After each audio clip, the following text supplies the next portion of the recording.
Hello class, मैं रश्मि सिंह आपके अपने यूट्यूब चैनल यूपीएससी अध्ययन में आपका स्वागत करते हैं। ठीक है, कल एक्चुअली हम आपका क्लास नहीं ले पाए, हमारे यहाँ कुछ लाइट प्रॉब्लम थी। पूरा डे है लाइट की समस्या रही, इसलिए हम क्लास नहीं ले पाए। 2 क्लास होती, दोनों ही क्लास हमारी कल नहीं हो पाई है।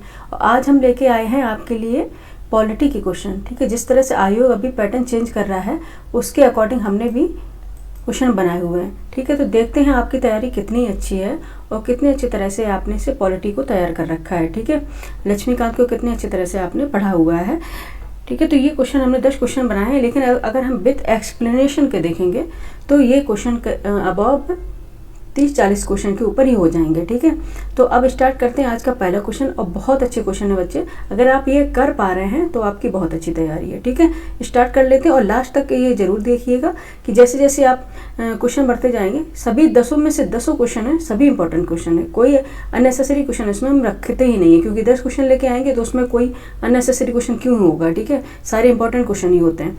ठीक है, चलते हैं अपने आज के क्वेश्चन पे। क्वेश्चन नंबर फर्स्ट है, भारत के महान्यायवादी यानी कि अटॉर्नी जनरल ऑफ इंडिया यानी कि भारत के महान्यायवादी यानी कि एजीआई, पेन ले लेते हैं।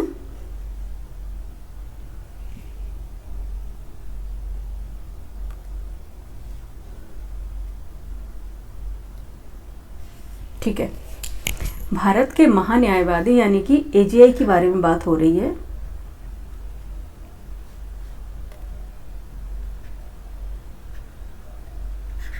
एजीआई, ठीक है, अटॉर्नी जनरल ऑफ इंडिया। ठीक है, भारत के महान्यायवादी के विषय में निम्नलिखित कथनों पर विचार करना है। ठीक है, फर्स्ट है वह भारत के राष्ट्रपति द्वारा नियुक्त किया जाता है। सेकंड है उसमें वही योग्यताएं होनी चाहिए जो सर्वोच्च न्यायालय के न्यायाधीश की होती है। ठीक है, थर्ड है उसे संसद के किसी भी एक सदन का सदस्य होना चाहिए। ठीक से ऑप्शन 4 होगा, संसद द्वारा महाभियोग लगाकर उसे हटाया जा सकता है। ठीक है, इनमें से कौन कौन से कथन सही है? ऑप्शन ए में 1 और 2, ऑप्शन बी में 1 और 3, ऑप्शन सी में 2, 3 और 4, ऑप्शन डी में 3 और 4। आपको बताना कि भारत के महान्यायवादी अटॉर्नी जनरल ऑफ इंडिया के विषय में निम्नलिखित जो कथन दिए गए उनमें से कौन सा सही है? ठीक है, बताइए। वह भारत के राष्ट्रपति द्वारा नियुक्त किया जाता है, ये बिल्कुल सही है। ठीक है, उसका अपॉइंटमेंट, उसकी नियुक्ति किसके द्वारा होती है? भारत के राष्ट्रपति द्वारा होती है। ठीक है, किसके द्वारा? प्रेसिडेंट के द्वारा होती है, यानी कि राष्ट्रपति के द्वारा होती है नियुक्ति। ठीक है, किसके द्वारा होती है? राष्ट्रपति के द्वारा नियुक्ति होती है, बिल्कुल सही है। ठीक है, दूसरा है उसमें वही योग्यताएं होनी चाहिए जो सर्वोच्च न्यायालय के न्यायाधीश की होती हैं, ये भी बात बिल्कुल सही है। ठीक है, ये भी बात बिल्कुल सही है, उसमें वही योग्यता होनी चाहिए जो सर्वोच्च न्यायालय की न्यायाधीश की होती है, इनकी योग्यता मान के समान है। ठीक है, न्यायाधीश की जो योग्यता होती हैं वो एजीआई की योग्यता होती हैं। ठीक है, उसे संसद के किसी भी एक सदन के सदस्य होने चाहिए, गलत, ये नहीं, उसे संसद के किसी भी सदस्य होने की कोई जरूरत नहीं है। ठीक है, फोर्थ है संसद द्वारा महाभियोग लगाकर उसे हटाया जा सकता है। ठीक है, ये भी गलत है, क्योंकि महाभियोग द्वारा नहीं हटाया जा सकता उसे। ठीक है, कैसे हटाते हैं ये भी हम बता रहे हैं। सबसे पहले हम बता दें कि आर्टिकल 76 में, ठीक है, आर्टिकल, एक मिनट,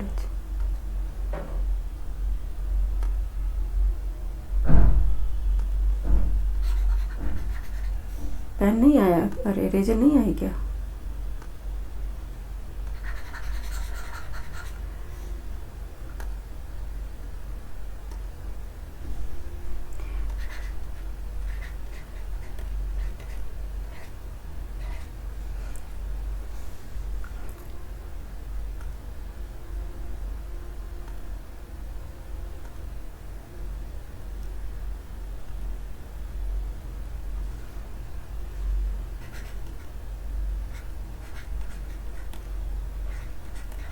क्या आर्टिकल है 76 में एजीआई का उल्लेख है, संविधान के आर्टिकल 76 में एजीआई का उल्लेख है। ठीक है, पेन का थोड़ी प्रॉब्लम है इसलिए बच्चे। ठीक है, आर्टिकल क्या है? 76 में एजीआई का उल्लेख किया गया है। ठीक है, और ये बताइए देश का सर्वोच्च कानून अधिकारी होता है। ठीक है, क्या होता है? देश का सर्वोच्च कानून अधिकारी होता है। और ये बता दें कि संविधान में कहीं भी इसके कार्यकाल को डिसाइड नहीं किया गया है, यानी कि इसका कार्यकाल, ये इसका टेन्योर, इसकी पीरियड कोई डिसाइड नहीं किया गया है, इसका कोई निश्चित नहीं है कार्यकाल। ठीक है, क्योंकि ये राष्ट्रपति द्वारा किसी भी समय हटाया जा सकता है। ठीक है, राष्ट्रपति द्वारा यानी कि प्रेसिडेंट द्वारा किसी भी समय से हटा सकते हैं। ठीक है, इसका टेन्योर कोई निश्चित नहीं है। ठीक है, निश्चित टेन्योर नहीं है, इसे किसी भी समय राष्ट्रपति द्वारा हटाया जा सकता है। ठीक है, और ये राष्ट्रपति यानी राष्ट्रपति द्वारा ही नियुक्त किया जाता है, यानी प्रेसिडेंट द्वारा ही नियुक्त किया जाता है। ठीक है, और इसकी योग्यताएं कैसी होती है, जो सर्वोच्च न्यायालय के न्यायाधीश की होती है। ठीक है, वह संसद के किसी सदस्य का सदस्य होना जरूरी नहीं है, ये गलत है।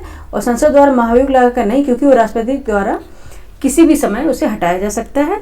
ठीक है, और इसका टेन्योर फिक्स नहीं है। ठीक है, संविधान में कहीं भी इसकी कार्यकाल की चर्चा नहीं की गई है। ठीक है, और 76 में आर्टिकल 76 में क्या महान्यायवादी यानी कि अटॉर्नी जनरल ऑफ इंडिया का उल्लेख किया गया है। ठीक है, तो कौन सा सही हो जाएगा इसमें? ठीक है, वह ये हो जाएगा first and second. First second किस में दिया है? फर्स्ट और सेकंड किस में दिया है? ए में, ऑप्शन ए में है फर्स्ट सेकंड, और बाकी थर्ड भी गलत है, फोर्थ भी गलत है। ठीक है, तो ऑप्शन ए है हमारा सही आंसर हो जाएगा। ठीक है, ऑप्शन ए ही हमारा क्या हो जाएगा? सही आंसर हो जाएगा। ठीक है, ऑप्शन ए। ठीक है, समझ में आ गया? वो राष्ट्रपति द्वारा नियुक्त किया जाता है और उसकी योग्यता किसके पैरेलल होनी चाहिए? वो सर्वोच्च न्यायालय के न्यायाधीश के पैरेलल होनी चाहिए। ठीक है, और उसे राष्ट्रपति द्वारा ही नियुक्त किया जाता है और राष्ट्रपति द्वारा ही किसी समय इसे हटा सकते हैं, इसलिए महाभियोग लाने का तो कोई ऑप्शन ही नहीं बनता है। ठीक है, और इसका टेन्योर जो पीरियड है इसका कोई निश्चित कार्यकाल इसका नहीं है। ठीक है, तो option A is the right answer of this question. Next question पे चलेंगे। नेक्स्ट क्वेश्चन हमारा है, भारत में वित्त आयोग का मुख्य कार्य है। वित्त आयोग यानी फाइनेंस कमीशन भारत में वित्त आयोग का मुख्य कार्य है। ऑप्शन ए, केंद्र तथा राज्यों के बीच राजस्व का वितरण करना। ऑप्शन बी, राष्ट्रपति को वित्तीय मामलों पर परामर्श देना। ऑप्शन सी, वार्षिक बजट तैयार करना। ऑप्शन डी, संघ एवं राज्यों के विभिन्न मंत्रालयों के लिए नियमों का विनिधान करना, नियमों को बनाना। ठीक है, तो भारत में वित्त आयोग यानी कि फाइनेंस कमीशन का मुख्य कार्य क्या है, बताइए। ठीक है, क्या होगा? केंद्र तथा राज्यों के बीच राजस्व का वितरण करना। ठीक है, केंद्र और राज्यों के बीच राजस्व का वितरण करना, ये कई बार क्वेश्चन पूछा गया है। ठीक है, केंद्र और राज्यों के बीच राजस्व का वितरण करना, ये किसका काम है? वित्त आयोग का काम है। ठीक है, वित्त आयोग का काम है। और ये बताइए अब जरा कि वित्त आयोग का कौन सा आर्टिकल में दिया गया है? फाइनेंस कमीशन किसमें है? आर्टिकल किसमें है? 280 में। ठीक है, यानी 280 में। ठीक है, संविधान के अनुच्छेद 280 में यानी कि आर्टिकल 280 में किसका वर्णन किया गया है? वित्त आयोग का यानी कि फाइनेंस कमीशन का वर्णन किया गया है। ठीक है, 280 में। उसका गठन किसके द्वारा होता है? राष्ट्रपति के द्वारा होता है। गठन किसके द्वारा होता है? राष्ट्रपति के द्वारा होता है। यह अर्ध न्यायिक क्या है? अर्ध न्यायिक संस्था है। ठीक है, अर्ध न्यायिक आयोग है। ठीक है, ये कौन सा? वित्त आयोग। ठीक है, क्योंकि न्याय का भी इसका काम रहता है, इसीलिए बोलते हैं। ठीक है, आर्टिकल 280 में इसका वर्णन किया गया और इसका गठन किसके द्वारा किया जाता है? राष्ट्रपति के द्वारा। ठीक है, और इसमें ये भी पूछा गया है कई बार कि वित्त आयोग में कितने सदस्य होते हैं। ठीक है, वित्त आयोग में कुल कितने मेंबर होते हैं? तो वित्त आयोग में एक अध्यक्ष अगर बताया जाए, मेंबर की बात की जाए, क्योंकि पूछा गया है कई बार, तो यहाँ बात चली तो हम बता ही दे रहे हैं। वित्त आयोग एक अध्यक्ष प्लस 4 सदस्य होंगे। ठीक है, तो टोटल कितने हो गए? 5। ठीक है, कितने होते हैं? वित्त आयोग में एक अध्यक्ष प्लस 4 सदस्य होते हैं। ठीक है, एक अध्यक्ष होगा और 4 सदस्य होते हैं, तो कितने हो गए?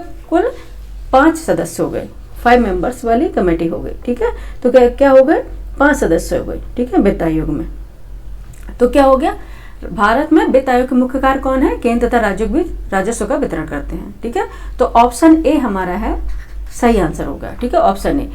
आर्टिकल 280 में यानी कि 280 में इसका उल्लेख किया गया है और टोटल कितने सदस्य होते हैं? 5, जिसमें एक तो अध्यक्ष होता है और 4 सदस्य होते हैं, और इसकी नियुक्ति किसके द्वारा की जाती है? प्रेसिडेंट के द्वारा की जाती है। ठीक है, इसका गठन किसके द्वारा किया जाता है? गठन किसके द्वारा किया जाता है? याद रखना, राष्ट्रपति के द्वारा, एवरी 5 ईयर में। ठीक है, एवरी 5 ईयर में राष्ट्रपति द्वारा इसका गठन किया जाता है। ठीक है, और बाकी ये सब बाद में बताएंगे कि क्यों किया जाता है 5 ईयर में।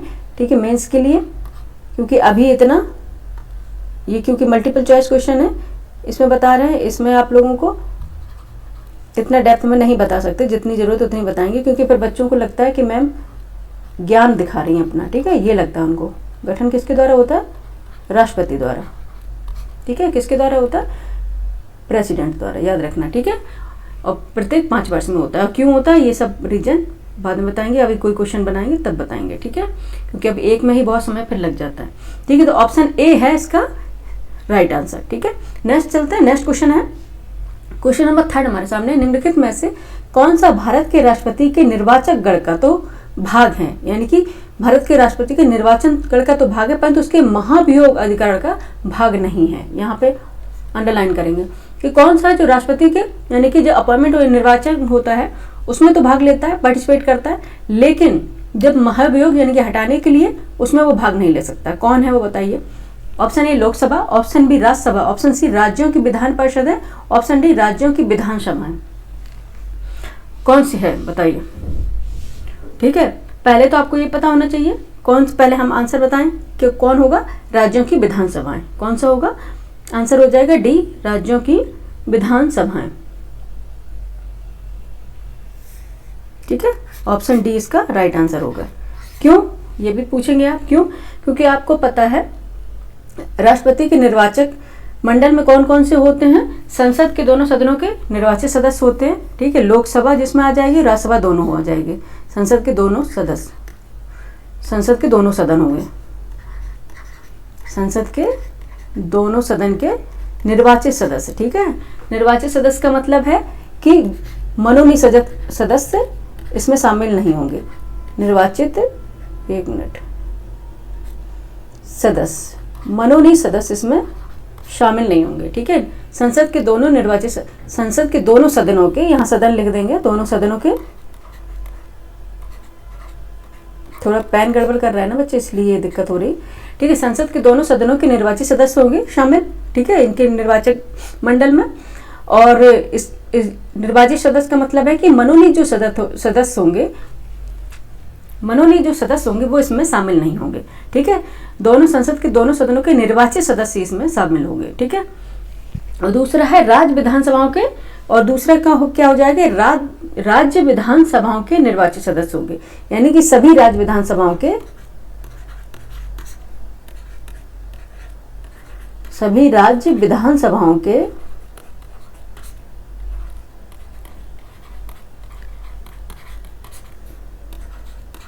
ठीक है, क्या होगा? सभी राज्य विधानसभाओं के निर्वाचित सदस्य, ठीक है। ये भी निर्वाचित सदस्य होंगे, मनोनीत सदस्य ये भी नहीं होंगे, याद रखना। क्या होगी? निर्वाचित सदस्य, ठीक है। थोड़ा बच्चे पेन दिक्कत कर रहा है इसलिए थोड़ा बड़ा लिख रहे हैं हम, ठीक है, नहीं तो लिखने में नहीं आता, ठीक है। सभी राज्य विधानसभाओं के निर्वाचित सदस्य, ये फर्स्ट हो गया, ये सेकेंड होगा, ठीक है। निर्वाचक मंडल में कौन कौन शामिल होंगे? एक तो संसद के दोनों सदनों के निर्वाचित सदस्य होंगे, दूसरा होगा सभी राज्य विधानसभाओं के निर्वाचित सदस्य, ठीक है। और थर्ड होगा केंद्र शासित प्रदेशों के, ठीक है, जिसमें दिल्ली, पुदुचेरी और जिसमें केंद्र शासित जो प्रदेश हैं, ठीक है, जिनमें विधानसभाएं हैं, उनके सदस्य हो जाएंगे, ठीक है। यानी केंद्र शासित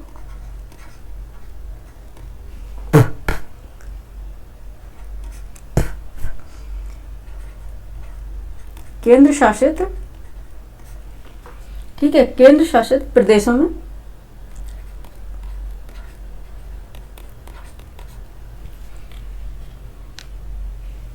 ठीक है, क्या होता है? केंद्र शासित प्रदेशों में दिल्ली व पुदुचेरी, जिसमें पुदुचेरी,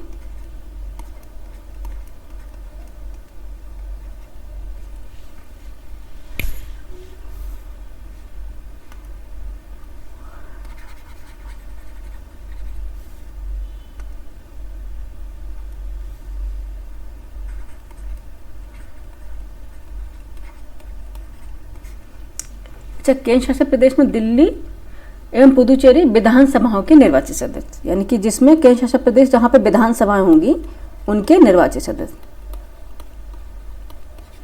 ठीक है। थोड़ा पेन दिक्कत कर रहा है बच्चे इसलिए, विधानसभाओं के निर्वाचित सदस्य,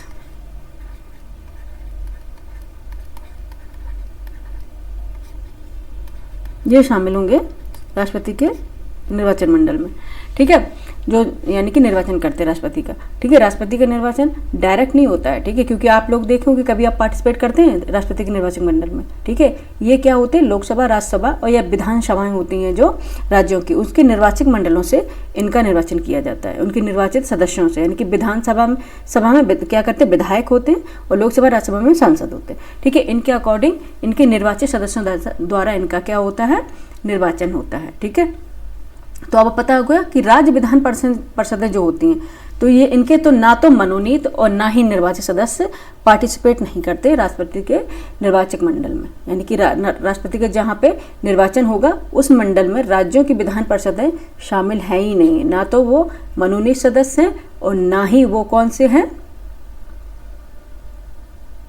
निर्वाचित सदस्य। ठीक है, तो अब इसमें क्या पूछा गया था कि कौन सा है जो भारत के राष्ट्रपति के निर्वाचक गण का तो भाग हैं परंतु महाभियोग अधिकरण का भाग नहीं है। तो राज्य की विधानसभा है, राज्यसभा की, ठीक है, राज्य की विधानसभाएं हैं जो राष्ट्रपति की निर्वाचक मंडल में तो शामिल होती हैं, लेकिन इनकी महाभियोग जब होता है, यानी हटाने की प्रक्रिया होती है, तब इसमें ये शामिल नहीं होती हैं, क्योंकि तब सिर्फ लोकसभा राज्यसभा से ही इनका हटाने का काम होता है, क्योंकि इतने प्रोसेस करने की ज़रूरत नहीं है कि राज्यों की विधानसभाओं को भी इसमें सम्मिलित किया जाए।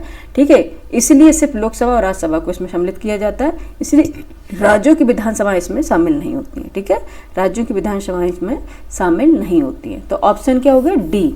ऑप्शन डी है इसका राइट आंसर। ठीक है, याद रखिएगा, थोड़ा पेन का प्रॉब्लम है इसलिए थोड़ा राइटिंग ऐसा आ रहा है, देखेंगे इसको, मुझे लगता है कि वो कराना ही पड़ेगा ये, अदरवाइज ये ठीक नहीं होने वाला। ठीक है, नेक्स्ट क्वेश्चन पे चलेंगे। एक मिनट, इसको इरेज कर ले रहे।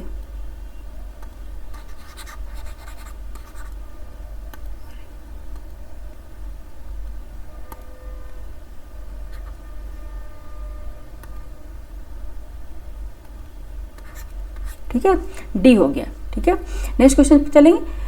अब आ गया ना आपको लोगों को समझ में कि निर्वाचक गण में जो होते हैं ना, तो कौन से होते हैं, संसद के दोनों सदनों के निर्वाचित सदस्य होंगे, सभी राज्य विधानसभाओं के निर्वाचित सदस्य होंगे, और केंद्र शासित प्रदेशों में दिल्ली और पुदुचेरी, यानी कि जो भी केंद्र शासित प्रदेश जिनमें विधानसभाएं हैं उनके निर्वाचित सदस्य होंगे। ठीक है, मनोनीत सदस्य इसमें भाग नहीं लेते हैं निर्वाचक मंडल में। ठीक है, राष्ट्रपति के निर्वाचक मंडल में।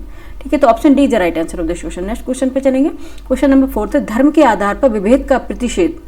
धर्म के आधार पर विभेद का प्रतिषेध भारत के संविधान का अनुच्छेद, एक मिनट में रखें, भारत के संविधान के अनुच्छेद 15 एक मूल अधिकार है जिसे इसके अधीन वर्गीकृत किया जाएगा। ठीक है, एक बार दोबारा से पढ़ते हैं। धर्म के आधार पर विभेद का प्रतिषेध भारत के संविधान का अनुच्छेद 15 एक मूल अधिकार है जिसे इसके अधीन वर्गीकृत किया जाएगा। ओके, ऑप्शन ए धर्म के स्वातंत्र का अधिकार, ऑप्शन बी शोषण के विरुद्ध अधिकार, ऑप्शन सी सांस्कृतिक और शैक्षिक अधिकार, ऑप्शन डी समता का अधिकार। ठीक है, कौन सा है जो इसके अधीन वर्गीकृत किया जाएगा। ठीक है, कौन सा आर्टिकल 15, तो बता दें कौन सा है, बताइए कौन सा होगा, समता का अधिकार, यानी कि राइट टू इक्वालिटी, समता का अधिकार यानी कि right to equality, option D. ठीक है, समता के अधिकार के अंतर्गत कौन कौन से आते हैं, समता का अधिकार देखा जाए, राइट टू इक्वालिटी देखा जाए,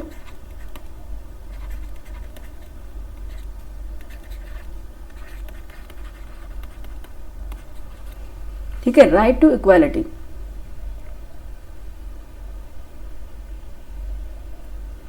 इसके अंतर्गत कौन कौन से आते हैं, आर्टिकल कौन कौन से, 14 to 18 आर्टिकल को रखा गया है, 14 to 18 आर्टिकल को रखा गया है राइट टू इक्वालिटी, समता के अधिकार के अंतर्गत।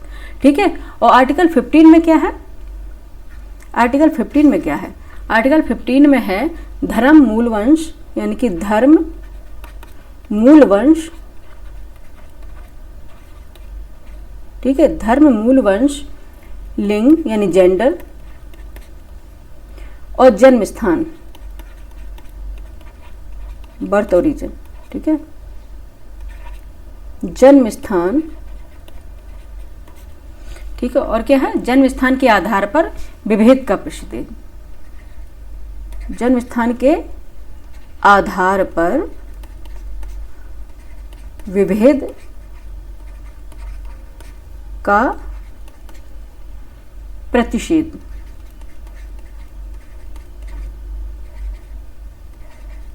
अरे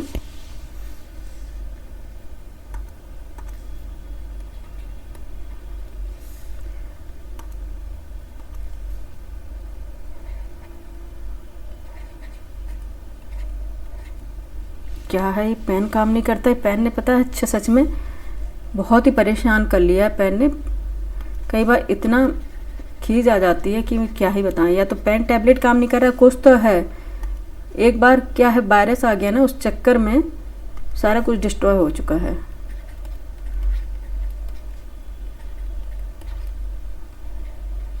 ठीक है, प्रतिशत क्या होता है,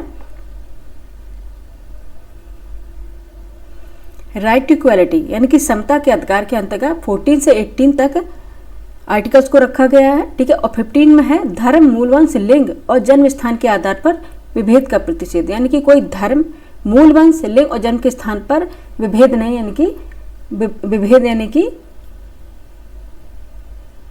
नहीं कर सकता है। यानी कि ये धर्म किस धर्म का है, किस मूल वंश का है, क्या जेंडर है, जन्म स्थान क्या ओरिजिन के, उसके आधार पर क्या है, विभेद का प्रतिषेध है कि उसके आधार पर आप भेदभाव नहीं कर सकते हैं। ठीक है, धर्मवंश, मूलवंश, लिंग और जन्म स्थान के आधार पर आप भेदभाव नहीं कर सकते, उसके लिए क्या है, प्रतिषेध है। ठीक है, आर्टिकल 15 में इसका वर्णन किया गया है। और ये क्या है, किसके इसमें पूछा गया, किसके अधीन वर्गीकृत किया है, तो समता का अधिकार। ठीक है, समता, राइट टू इक्वालिटी के अंतर्गत 14 से 18 आर्टिकल्स को रखा गया है। ठीक है, नेक्स्ट चलें, ऑप्शन नंबर डी इसका राइट आंसर हो गया। नेक्स्ट क्वेश्चन पे चलते, इसमें ज़्यादा है नहीं बताने को। ठीक है, लोकसभा में अविश्वास प्रस्ताव प्रस्तुत करने के लिए कितने सांसदों का समर्थन, एक मिनट कॉल आ रही है, मैं कॉल को डिस्कनेक्ट करते हैं। ठीक है, कितने सांसदों का समर्थन की आवश्यकता है। Option A 80, option B 140, option C 160, option D 50। ठीक है, कितने सांसदों की समर्थन की आवश्यकता होती है। ठीक है, कितने सांसदों के समर्थन की आवश्यकता होती है, 50। ठीक है, कितने होती है, 50 सांसदों के समर्थन की आवश्यकता होती है। ऑप्शन डी राइट आंसर है। आपको बताते चले कि संविधान के जो अनुच्छेद 75 है, ठीक है, आर्टिकल 75 में, ठीक है, आर्टिकल 75 में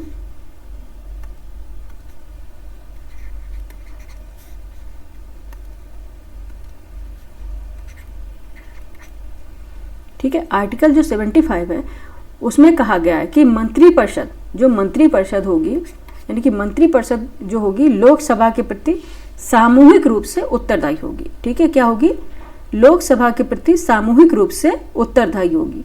इसका अभिप्राय है कि मंत्रिपरिषद तभी तक जब तक उसे सदन में बहुमत प्राप्त है।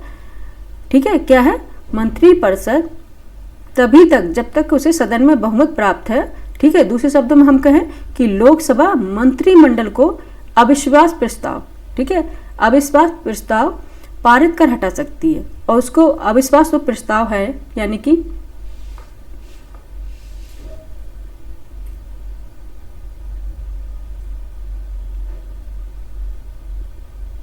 ठीक है, अविश्वास प्रस्ताव है, उसके समर्थन में 50 सदस्यों की सहमति अनिवार्य है। ठीक है, कितने सदस्यों की, 50 सदस्यों की सहमति अनिवार्य है। कौन सा, नो कॉन्फिडेंस मोशन के लिए, यानी कि नो कॉन्फिडेंस मोशन के लिए कितने सदस्यों की सहमति अनिवार्य है, 50 सदस्यों की। ठीक है,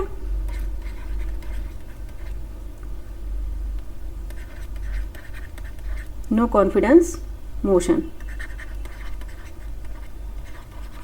ठीक है, कौन सा है, नो कॉन्फिडेंस मोशन, यानी कि अविश्वास प्रस्ताव। ठीक है, संविधान के अनुच्छेद 75 में है, कहा गया कि मंत्रिपरिषद लोकसभा के प्रति सामूहिक रूप से जिम्मेदार है। ठीक है, सामूहिक रूप से उत्तरदायी है।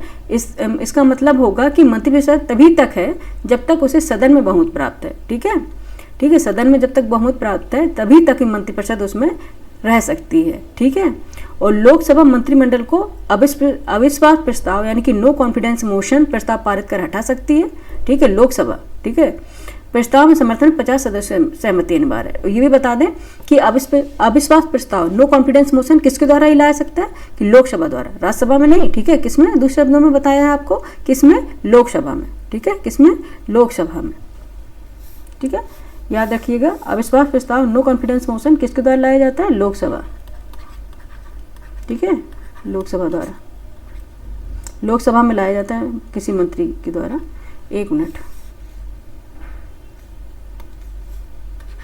लोकसभा में लाया जाता है किसी मंत्री के द्वारा। ठीक है, इधर लिख दे रहे, एक मिनट,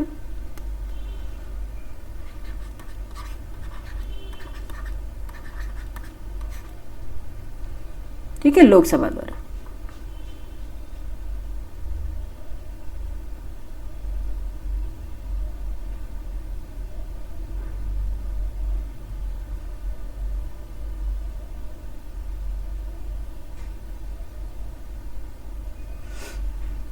समझ गए कि लोकसभा है ना मंत्रिमंडल को प्रस्ताव पारित कर, यानी कि नो कॉन्फिडेंस मोशन पारित कर क्या हो सकता है, मंत्रिमंडल को नो कॉन्फिडेंस मोशन पारित कर हटा सकती है। बस कितने प्रस्ताव लोकसभा में लाए, लोकसभा इसका प्रस्ताव पारित करती है और उसके 50 सदस्यों की जरूरत होती है। ठीक है, 50 सदस्य इसमें होंगे। ठीक है, तो क्या हो जाएगा, समर्थन मिल जाएगा। ठीक है, तो ऑप्शन क्या हो जाएगा, D. Option D is the right answer of this question. ठीक है, नेक्स्ट क्वेश्चन पे चलेंगे, ज़्यादा बताने का है नहीं। नेक्स्ट क्वेश्चन पे चलेंगे, क्वेश्चन नंबर 6 है, भारतीय संविधान के निम्न में से कौन से अनुच्छेद में बजट शब्द का उल्लेख किया गया। भारतीय संविधान के निम्न में से कौन से अनुच्छेद में बजट शब्द का उल्लेख किया गया। ऑप्शन ए अनुच्छेद 266 यानी कि 266 में, ऑप्शन बी अनुच्छेद 112 यानी कि 112 में, अनुच्छेद सी 265 में, 265 एंड डी किसी में नहीं। बताइए, बजट शब्द का उल्लेख संविधान में किया गया या नहीं किया गया, बताइए।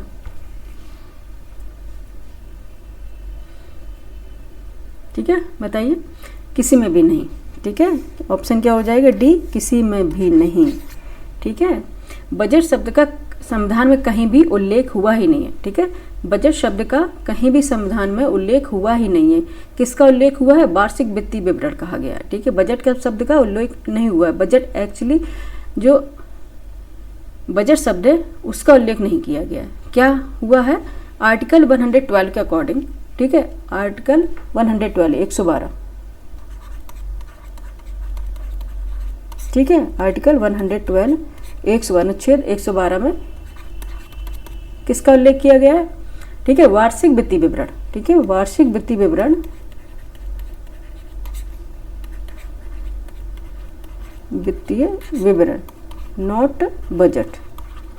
ठीक है, बजट शब्द का उल्लेख नहीं, इसे कहा गया है वार्षिक वित्तीय विवरण। ठीक है, बजट शब्द का उल्लेख संविधान में कहीं भी नहीं किया गया। ठीक है, अनुच्छेद 112 में वार्षिक वित्तीय विवरण का उल्लेख किया गया है। ठीक है, याद रखिएगा, इसलिए क्या होगा, किसी में भी नहीं। ठीक है, क्या हो जाएगा, किसी में भी नहीं। ठीक है, option D is the right answer of this question. ठीक है, नेक्स्ट क्वेश्चन पे चलेंगे। नेक्स्ट क्वेश्चन चले, क्वेश्चन नंबर 7, भारत के नियंत्रक और महालेखक परीक्षक को, भारत के नियंत्रक और महालेखक परीक्षक को उसके पद से जिस ढंग और जिस आधार पर हटाया जा सकता है वह है, यानी कि भारत के नियंत्रक, ठीक है, भारत के नियंत्रक और महालेखक परीक्षक को उसके पद से जिस ढंग यानी जिस रीत और जिस आधार पर हटाया जा सकता है वह है, ऑप्शन ए संघ लोक सेवा आयोग के अध्यक्ष, ऑप्शन बी उच्चतम न्यायालय के न्यायमूर्ति या न्यायाधीश, यहाँ तो न्यायाधीश मैंने किया था। ठीक है, न्यायमूर्ति या न्यायाधीश। ठीक है, न्यायाधीश, मुझे लग रहा है कि ये मैंने किया था, पता नहीं कैसे ये फिर से हो गया। ठीक है, न्यायाधीश, और भारत के महान्यायवादी, एंड ऑप्शन डी है लोकसभा अध्यक्ष। किस द्वारा हटाया जाता है, बताइए, आधार पर हटाया जाता है, किस आधार पर हटाया जाता है। ठीक है, किसको, कैग को। ठीक है, किसको, कैग को। कैग मतलब कंट्रोलर एंड ऑडिटर जनरल। ठीक है, यहाँ पे 1 मिनट ये लिख दें।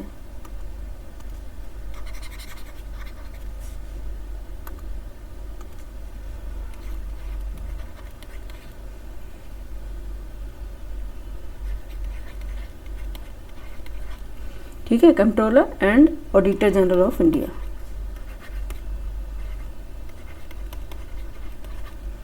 देखो ये, ठीक है, कंट्रोलर एंड ऑडिटर जनरल। ठीक है, ये थोड़ा पेन की दिक्कत हो रही है, इसलिए मिस्टेक हो रहा है लिखने में। ठीक है, कौन सा, CAG, controller and auditor general of India, यानी कि कैग। ठीक है, कैग को कैसे हटाया जाता है, उच्चतम न्यायालय के न्यायाधीश को जैसे हटाया जाता है वैसे। ठीक है, उच्चतम न्यायालय के न्यायाधीश को जैसे हटाया जाता है वैसे, उसी रीते उसी आधार पर इसको भी हटाया जाता है। ठीक है, कैग का उल्लेख है किस में, किस आर्टिकल में किया गया है, संविधान के अनुच्छेद देखेंगे, आर्टिकल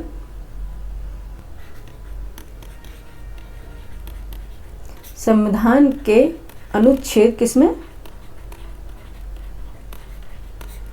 अनुच्छेद किसमें, 148 में इसका उल्लेख किया गया है। ठीक है, संविधान के अनुच्छेद 148 में कैग का उल्लेख किया गया है कि कैग को किस तरह से अपॉइंटमेंट करनी है, किस तरह से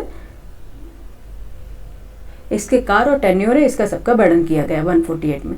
ठीक है, तो उच्चतम न्यायालय के न्यायाधीश को जैसे हटाया जा सकता है, उसी अकॉर्डिंग भारत के नियंत्रक महालेखा परीक्षा यानी कि कंट्रोलर ऑडिटर जनरल को हटाया जाता है। ठीक है, कैसे, और ये भी बता दें इसका किसमें उल्लेख किया गया, संविधान के अनुच्छेद 148 में किया गया है। और इसका टेन्योर यानी कि कार्यकाल होता है, इसका कार्यकाल होता है, कार्यकाल होता है इसका 6 या 65 वर्ष, 6 या 65 वर्ष जो भी पहले हो। ठीक है, अगर वो 65 वर्ष के पहले हो गए, 6 वर्ष उसकी बाकी हो, तब भी उनको क्या होगा, पदमुक्त होना पड़ेगा। ठीक है, और अगर 6 वर्ष पहले हो गए, अगर 65 साल के नहीं भी हुए तो भी, ठीक है, 6 या 65 वर्ष जो भी पहले हो। ठीक है, क्या होगा इनका पीरियड, क्या होगा, 6 वर्ष या 65 वर्ष टेन्योर होगा। ठीक है, दूसरे शब्दों में कैसे हटाया जा सकता है, यानी कि उच्चतम न्यायालय के न्यायाधीश द्वारा, जैसे उच्चतम न्यायालय के न्यायाधीश को हटाया जाता है वैसे ही इनको भी हटा सकते हैं। ठीक है, और ये भी बता दें आपको कि इन्हें, जैसे अगर आपसे इसमें पूछ लिया जाए कि राष्ट्रपति द्वारा कभी भी नहीं हटाया जा सकता। ठीक है, इनकी अपॉइंटमेंट तो राष्ट्रपति द्वारा की जाती है।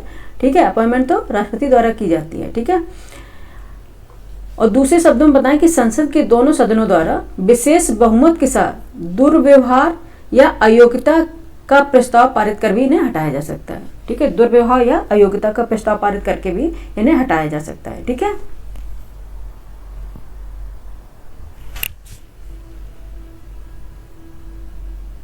ठीक है, और दूसरी बात है ना, इनकी नियुक्ति किसके द्वारा होती है, राष्ट्रपति द्वारा। ठीक है, राष्ट्रपति द्वारा नियुक्ति होती है, याद रखना।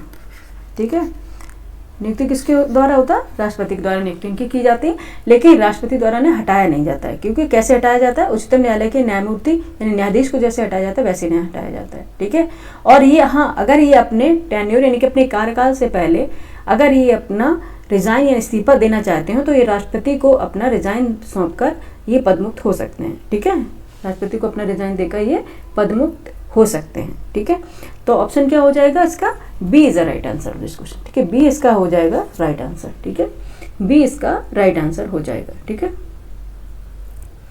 इनकी अपॉइंटमेंट किसके द्वारा होती है, राष्ट्रपति द्वारा होती है। ठीक है, किसके द्वारा, राष्ट्रपति द्वारा।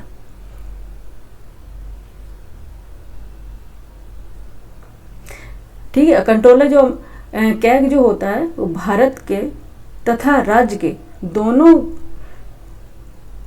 दोनों के आय के लेखा जोखा का नियंत्रक होता है। ठीक है, क्या होता है, नियंत्रक होता है। नेक्स्ट चलते हैं, बाकी फिर डेप्थ में बाद में बताएंगे। ठीक है, क्वेश्चन आगे होते रहेंगे, जैसे जैसे क्वेश्चन बढ़ेंगे वैसे वैसे ही बताएंगे। भी सिंपल से क्वेश्चन रखे हुए हैं, क्योंकि ज़्यादा हार्ड रखेंगे तो बच्चे टफ देख के घबरा जाएंगे। लेकिन क्या करें, जिस तरह से आयोग पैटर्न चेंज करा उसी अकॉर्डिंग आपको पढ़ना होगा। अगर आप वैसे ही पढ़ते रहे तो फिर सिलेक्शन नहीं हो पाएगा ना। ठीक है, तो सिलेक्शन फिर नहीं हो पाएगा ना। ठीक है, नेक्स्ट चलते हैं क्वेश्चन नंबर 8 पे।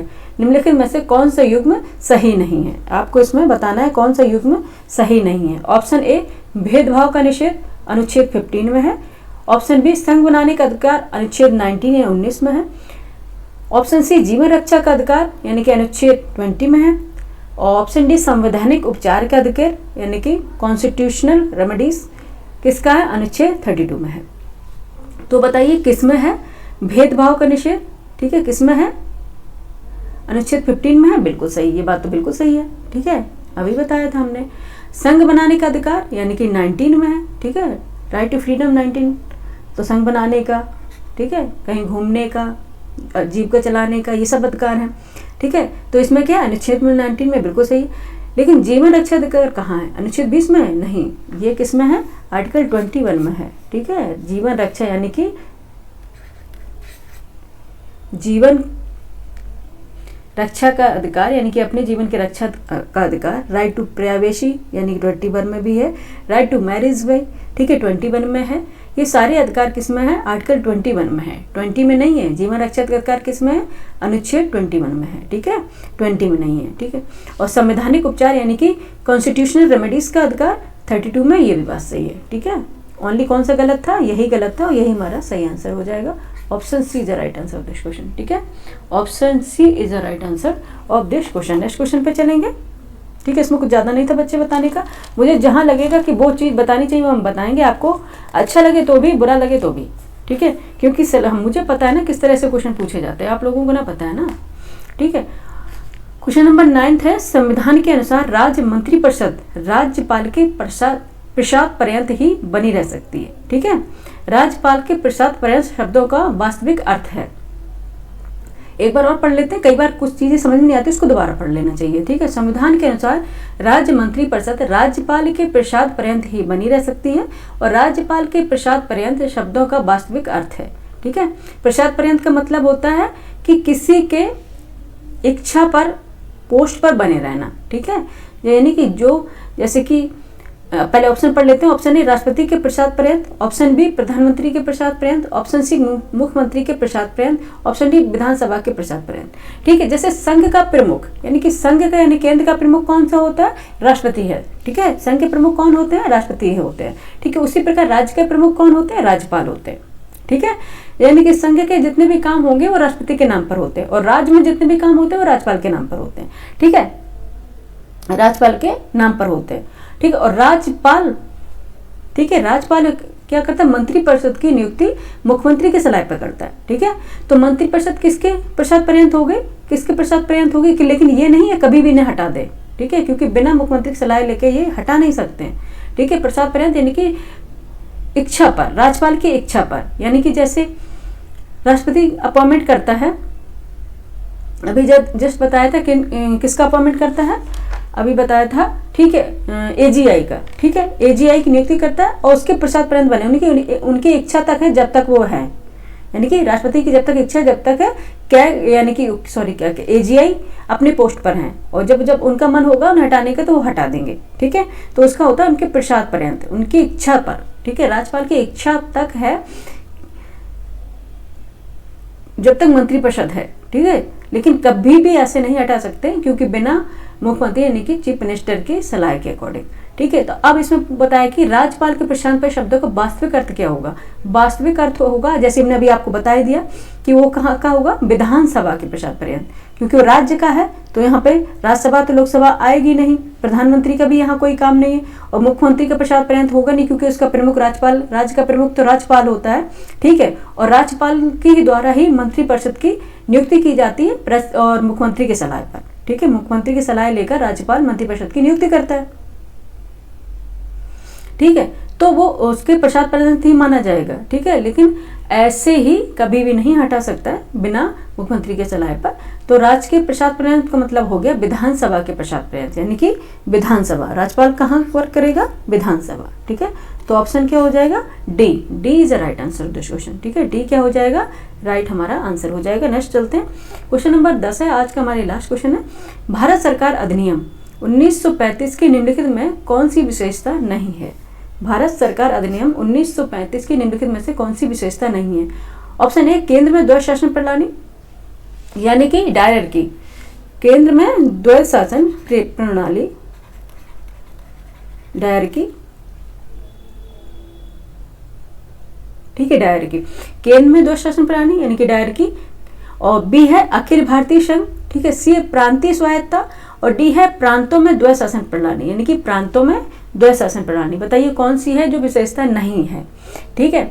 भारत सरकार अधिनियम यानी केंद्र में द्वैध शासन प्रणाली 1935 के द्वारा स्थापित की गई थी, तो बात सही है, ठीक है। अखिल भारतीय संघ भी इसमें स्थापित हुआ था, ये भी सही है। प्रांतीय स्वायत्ता इसमें मिली थी, ठीक है, प्रांतों में जो द्वैध शासन प्रणाली चल रही थी उसको हटा दिया गया था 1935 में, और ठीक, और किस में लागू हो गया था, केंद्र में द्वैध शासन प्रणाली यानी कि डायरेक्टली केंद्र में लागू हो गई थी, ठीक है। लेकिन प्रांतों में द्वैध शासन प्रणाली इसमें लागू नहीं की गई थी क्योंकि इधर प्रांतीय तो स्वायत्ता दी गई थी, ठीक है। तो ये डी जो ऑप्शन है ये क्या हो जाएगा हमारा, डी ऑप्शन ही हमारा क्या हो जाएगा, सही आंसर हो जाएगा, क्योंकि यही गलत था। प्रांतों में द्वैध शासन प्रणाली यानी कि डायरेक्टी, प्रांतों में प्रांतों में डायरेक्टी कब लगाई गई थी, 19 से, यानी कि भारत सरकार अधिनियम 1919 के द्वारा, ठीक, कब लगाई गई थी, भारत सरकार अधिनियम